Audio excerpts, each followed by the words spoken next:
Okay, welcome to the Jesus Show. I'm your host, Jesus, and this is part 7 of the Young Lean Barron Machat story. Now, I've been doing these on Periscope, by the way, and for this show, I'm adding Instagram Live. As much as I don't like to give Zuckerberg any comment, I had viewers let me know that they were not able to get on the Periscopes that I was doing, and that they wanted to be able to get in the comment section, and they weren't able to. So opening it back up to Instagram, I may upload the old videos to Instagram, or you can just come over and view them on Periscope. This, again, is part 7, so if you watch this and you're trying to get the rest of the story, follow Jesus of Day Life on Twitter, and you can get the rest of the story there. I will have on my wall, you can see part 1 through part 6 of the Young Lean Barron Machat story on there. Now, the show is brought to you by our one sponsor, Automat. Wash it all, buy your soul back. Okay? And the links to wash are cash.me/$washitall, paypal.me/washitall. Okay, so this is part 7. Just a little background on myself. My name is Jesus, Day Life Jesus. I previously worked in the music industry, coming and starting my service as an officer in the Day Life Army, which is where I am currently. I worked at Red Eye Worldwide. I had my own record label called Break World Records, and basically I was a record label executive. I had I was a A&R, so I was in charge of signing new acts and labels. And by far, the most momentous signing of my career was signing Young Lean, or almost signing Young Lean. Just to give you a little background to how I was working with Young Lean in the first place, I did A&R for our distribution company, as well as my own record label. Now, a distributor is like a record label, but we deal with record labels. So in the same way that I would sign a band, I would sign a record label like Warp Records, or, the infamous Burger Records, or in this case, Hippos and Tanks. So the first Young Lean record I put out was under the Hippos and Tanks deal. Now, I was set to record to release another Young Lean record on my own record label, Break World Records. And I was partnered with Barron Machat, who was Young Lean's manager at the time and had become a close friend of mine when he died on April 8th, 2015, and we never released a record. Okay? Now, over this series, I've been going into all of the context behind this, telling you the backstory, telling you what's been going on. On the last episode, I went into the details of what happened the night of April 8th, as well as Young Lean's condition, what was going on the night that it happened, the days prior, and in that I talked about his neurofeedback sessions, the drugs that he was on, and basically the demonic energy that he was channeling and then brought into the world in the form of a ritual. Now, I've had actual comments on YouTube, and I just saying things like, actually, Barron was there at the apartment when that happened. And then Barron took Young Lean to the hospital. So just to give you a little bit of background, just briefly summarizing what happened in the last episode, Young Lean was having a demonic meltdown. and he kicked Barron out of the apartment and then did a ritual in Barron's apartment while Barron was driving. And simultaneous to the ritual, Barron hit a pole with his car, the car lit on fire, and Barron died in the flames. Alright? Which is a very traditional satanic sacrifice. I've had a couple comments being like, no, Barron was actually at the hospital with Young Lean, and then Young Lean sent him off to go get a hard drive, which, I still think is part of the kit. He was going to get a hard drive, but that assumes that Barron was actually at Young Lean's apartment during the sacrifice, during the ritual, which actually did not happen whatsoever.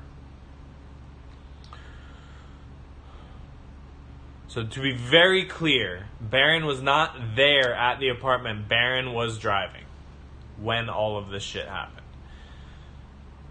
Now, in part 5, I went through just my reaction to all of this happening, not actually the events that transpired. I want to talk about what happened after the fact, all right? As well as just some context on sacrifices in the music industry, because this is not a novel thing. It is not the first time there's been a sacrifice in the music industry. It happens constantly, okay? You can basically look at anyone in the 27 Club and know that something sus fucking happened with them. It was not just a fucking coincidence. It never is. It never is. There's always something going on. And in the industry, I implore you to look into Laurel Canyon, okay? If you look into Laurel Canyon, you'll see all the fucking MI shit, all the Satanism, all of the people who were sacrificed. But part of the reason why I'm coming and doing this story with you now, okay, because I've been sitting with this story for 5 years. And I have gone live about it in the past. I've told the story to you in the past. Part of the reason I am doing it now is because there is a documentary going around right now called In My Head. It's a documentary about Young Lean, and it very much centers around the events of Barron's death. That is where the documentary took off. All right, that's where it starts, basically. Now, this documentary is not painting any of the picture of where this death takes place within the scope of sacrifice in the music industry. It doesn't even touch it. It's not. Basically, they use this as a way to paint a coming of age story for Young Lean, where basically Young Lean ends up okay at the end of it. He ends up fine. And it's basically about the journey that Young Lean went to get back to being a creative individual making music.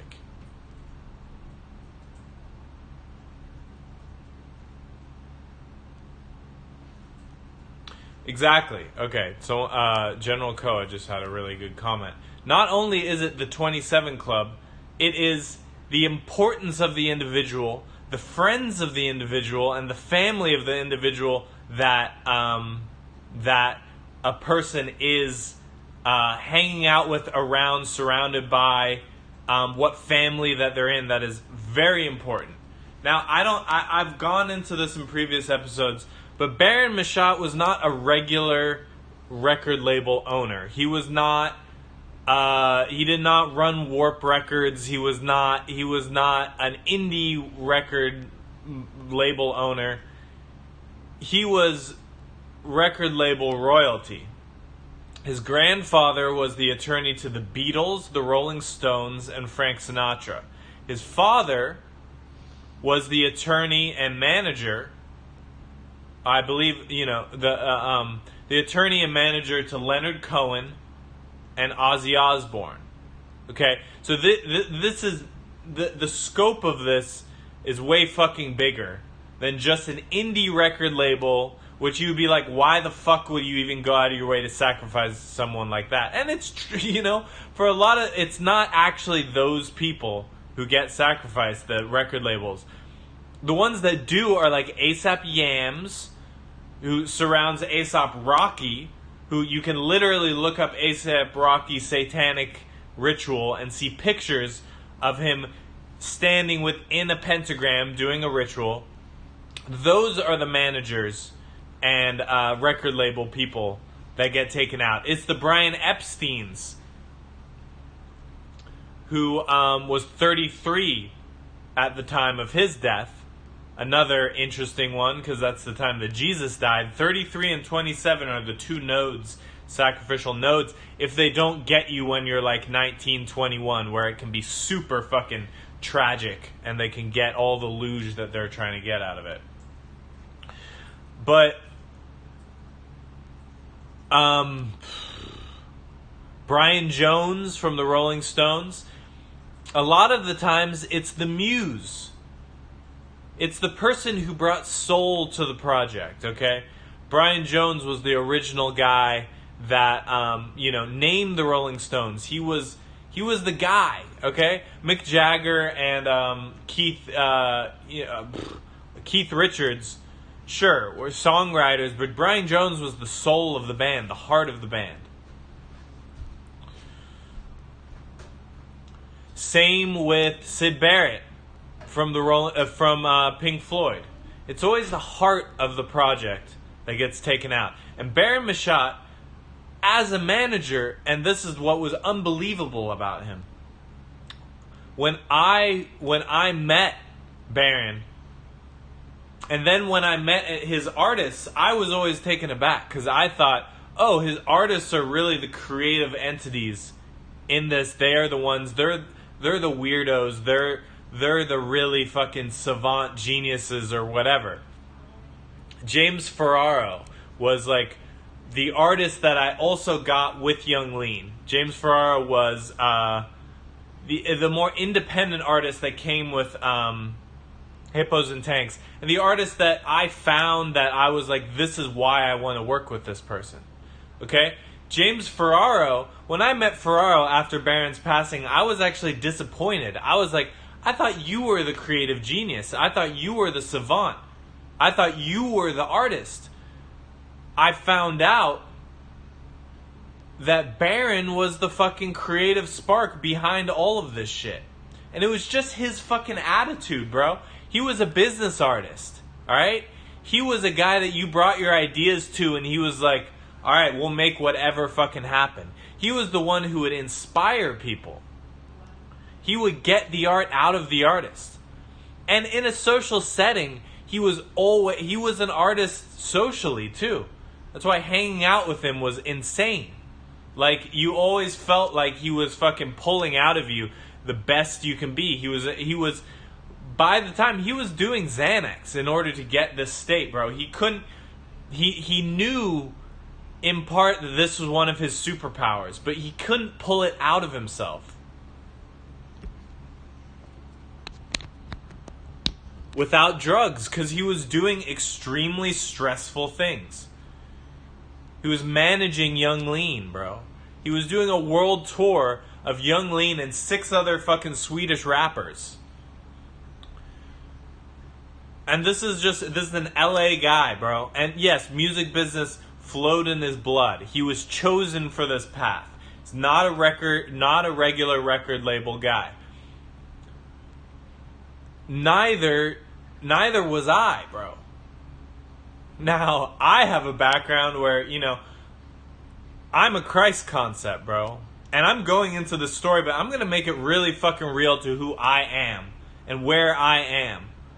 And the reason why my fucking story matters. The reason why my story matters and why Vice and the In My Head and the fucking documentary that came out didn't want anything to do with me, even though I had details to the story that no one else had. And they knew it.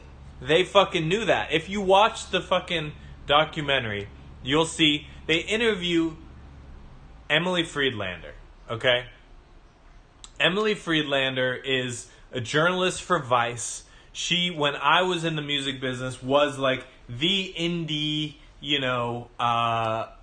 artist profile journalist. So when you wanted an artist profile for Vice or for Fader, you would go to Emily Friedlander.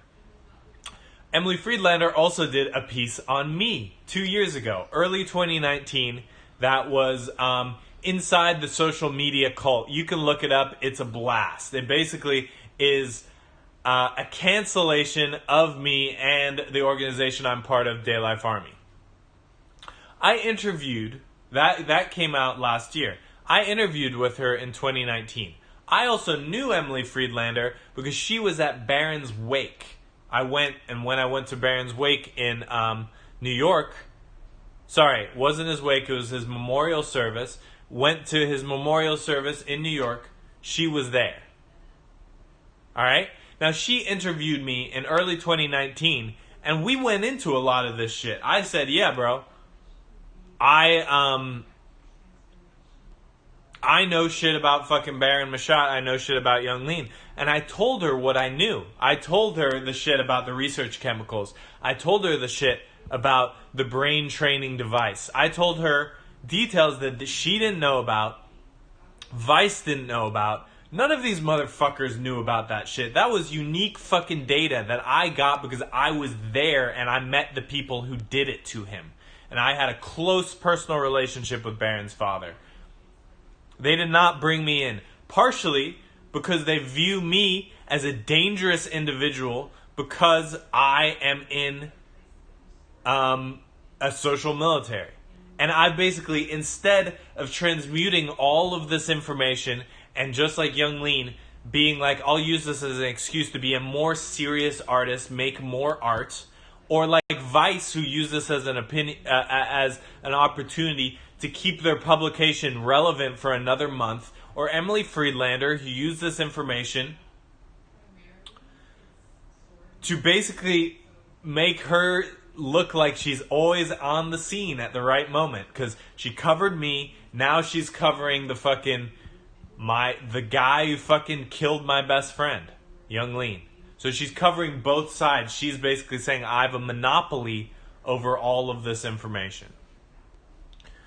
So Vice knew, the director knew, that I had fucking information that they purposely cut out of the documentary. They did not step to me.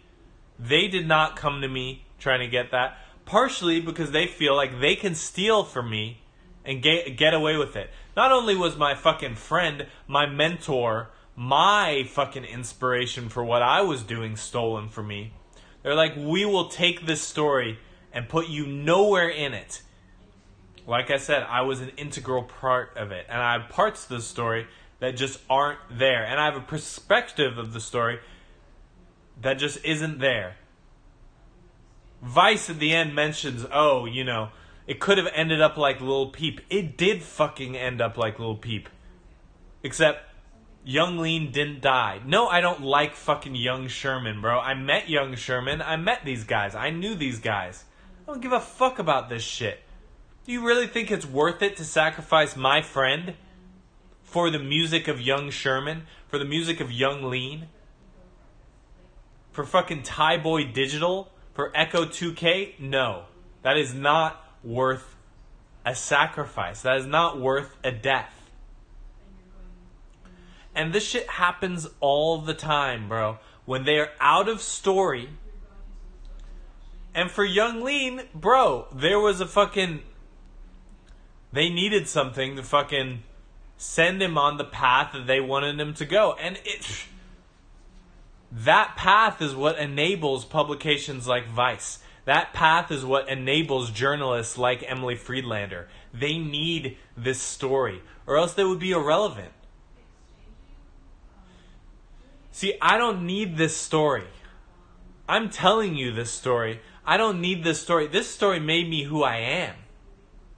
The events of this sent me on a trajectory to become the person that I now am. In a position where I can act as the Christ concept that I was born to be, to bring people out of the darkness that created a scenario like this.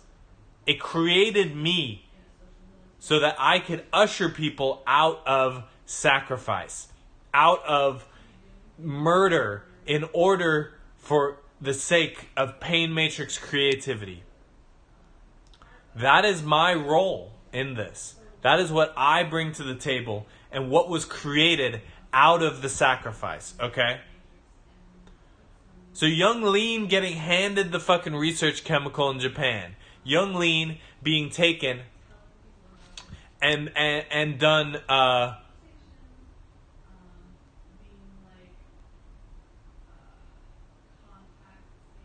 brain training on. Basically being MK Ultra'd. Not a fucking coincidence. Barron leaving the apartment. Young Lean doing a satanic ritual. Barron dying in a fire. You know the fucking humanity? The human beingness that was lost from this fucking moment? You know what was lost? Barron, Stephen Machat sued the automobile company. Because that automobile, cars don't just light on fire like that. It does not happen. That is not a safe automobile where you get in a car crash and the front seat of the car ignites and you die in the fire. You know what happened? The automobile company extracted liquid from Barron Machat's eyeball, tested it, determined that there were drugs in his system, and threw away the lawsuit. This is me motherfucking letting it go. You can shut the fuck up. This shit made me who the fuck I am. And I'm here to fucking talk about it, bro.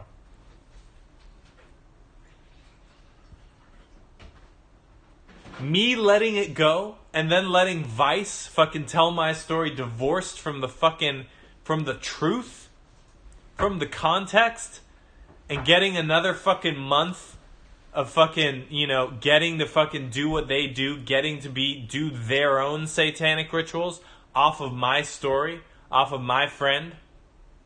That's absolutely fucking not going to happen. So after the event, after the death itself, I let you know what happened to me. Young Lean spent 2 weeks, I believe, in the mental hospital in Miami, and then went back to Sweden.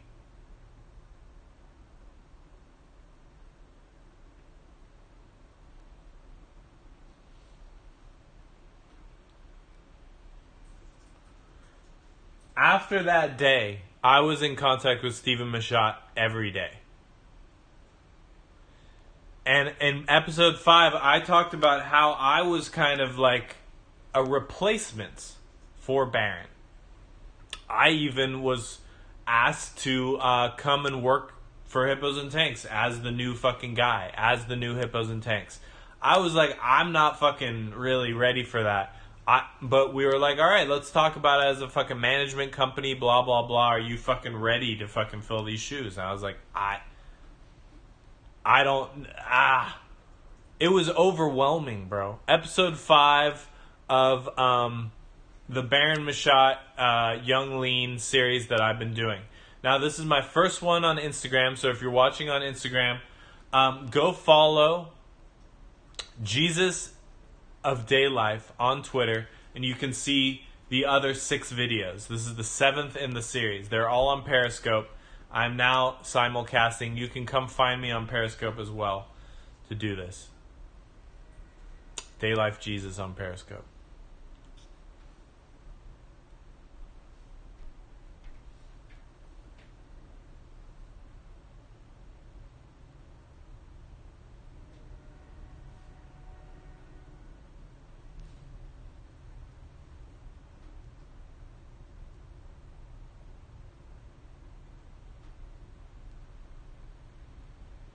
I was given the opportunity to do Hippos and Tanks. I didn't want to fucking do it, really.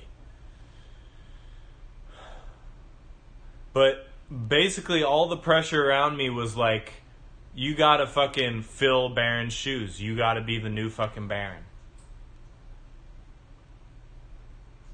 Steven immediately was talking to me about putting out a fucking Young Lean record.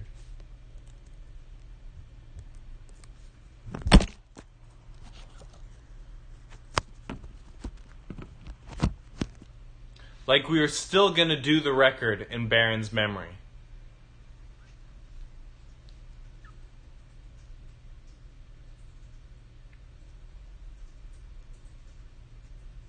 I didn't know if I wanted to do that, but I was like, there was a part of me that was so fucking stubborn about the thing. And being like, I fucking tried for this shit to fucking happen. I fucking went after this so fucking hard.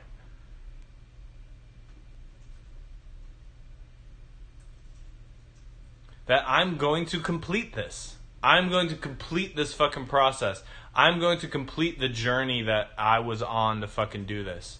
I'm going to have closure in this situation by putting out this fucking record. And that's when I started being pulled as well to being like, okay, what am I even doing? Am I fucking loyal to Red Eye? Am I loyal to Stephen Machat? Is my fucking purpose in this carrying the Machat legacy? Am I doing this for Red Eye? Am I doing this for money? What am I fucking doing? Am I doing this for Barron? At that time, I was talking to Steven every day. In the first couple months, bro, it was a lot more of like, we're fucking doing this. We're doing this fucking record in honor of Barron. Now, I'm gonna talk on the next episode specifically about